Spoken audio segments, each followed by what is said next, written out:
on Tuesday is still getting a lot of coverage here in France, isn't it? That's right. We're going to start by looking at Le Parisien that wonders how can a video send the planet into turmoil. And inside the planet, in the Parisien, they interview Malik Shibel, who's a specialist on Islam. And he says that we must understand that the relationship that Muslims have to images is something very new for them, at least in the last decade or so. And this concerns, of course, the non-elite. And it says that before any images or portrayal of Muhammad were prohibited. So perhaps this can explain how things got so out of hand. And he says that most Muslims felt deeply insulted by this video. And he says that this is a worse situation than what happened with the Dutch cartoon scandal back in 2005. And he says that he's afraid that things could really get out of hand. Now, it's interesting to note that Le Parisien interviews Muslims here in France to see how they feel about the situation. And though most of the people that they interviewed haven't seen the movie per se, they say that they feel deeply upset by what's going on. Now, some say that they're upset because of the demonstrations that make Muslims look bad, and they're afraid that this could fan the flames of Islamophobia here in France. But others say that they actually feel deeply insulted and can understand the demonstrators. And in fact, some of the people they interviewed said that they could even understand the violence. Wow, okay, so an interesting disparity of views there. But this story also making cover of the right-wing paper, Le Figaro. That's right. Le Figaro says that the anti-American infection is spreading contagiously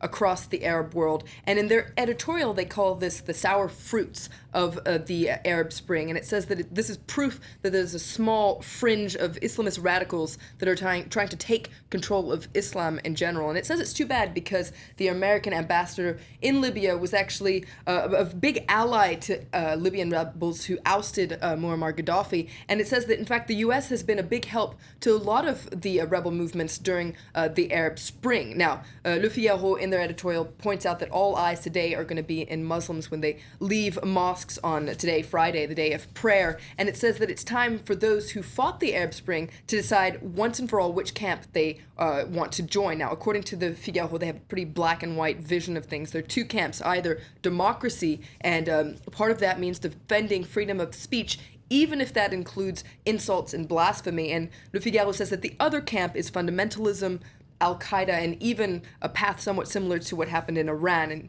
Le Figaro says that it's time for newly elected leaders in the Arab world to prove that they're not a hostage to Islamists and to prove that their version of Islam is compatible with the modern world. Okay, well, meanwhile, onto a different story. France's budget. That's making the front page of the business daily Les Echos. That's right. This comes after La Cour des Comptes, which is a body of the French government that's in charge of auditing public institutions. Yesterday, La Cour des Comptes issued a report on ways the government can reduce its budget deficit. And one of the ways, it's on the cover of Les Echos here, is that it suggested that the government should reduce the fiscal advantages that retirees get, basically cut some of their tax breaks. Now, another way that La Cour des Comptes said that the government could save money is by better managing the social security system, because La Cour des Comptes pointed out that in a lot of ways, French people take advantage of the public health system. Okay, well, moving on to another story that's also getting a lot of attention here in France, and that's the environment, because there's a big summit on that taking place right here in Paris That's this right, Friday. it's a big summit today. Now, pollution is going to be a hot topic, and one issue that's on the table is the fate of diesel cars, which are very polluting and bad for people's health. And now, one question is that's going to be debated is whether or not diesel cars should be banned in the center of town. And Libération, the left-leaning newspaper, looks at this, and one actually explores it further. Should diesel cars be banned in general? Now, in their editorial, Libération says there's no doubt about it. Diesel cars are bad for people's health, and the gas emission actually from diesel cars can lead to cancer. But Libération points out that diesel is cheaper to buy than other petrol because the government keeps the prices down. And so because of this, people keep buying diesel cars, and car makers keep making them. Now, according to Libération, the situation is proof of how it's hard to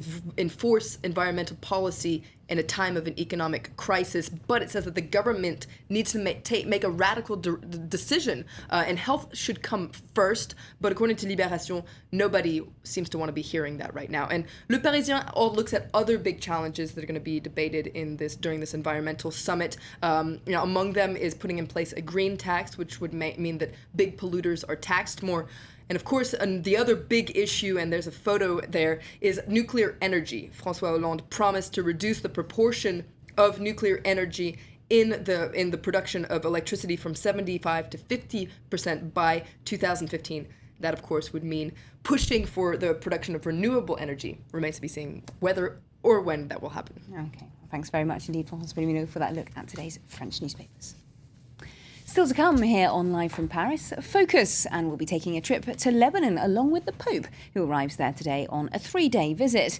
But what will this visit mean to the country's Christians, who are divided among themselves on events over the border in Syria? We'll be finding out more after the break.